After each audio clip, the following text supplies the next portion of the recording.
2016 Lexus RX450, and we've reinstalled the S96 onto this customer's vehicle. Obviously this came from his previous car.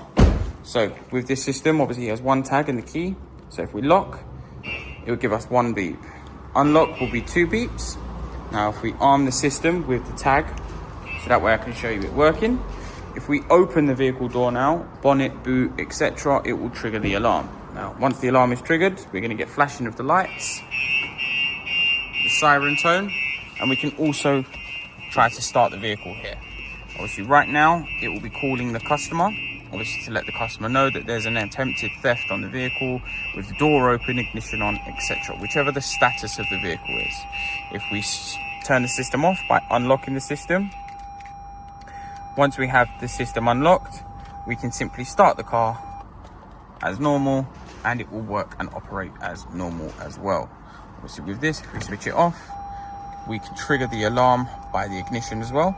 So if I arm the system, obviously if I just press the ignition here, it will trigger the alarm system into kicking into effect as well. So it gives you protection on there. Obviously with this customer, we are going to be doing some upgrades in the future. Obviously the upgrades he's going to go for are going to be glass break, horn honking, additional door protection on the Lexuses, and obviously impacts on the sides when they pull off the arches to gain access to your front headlights.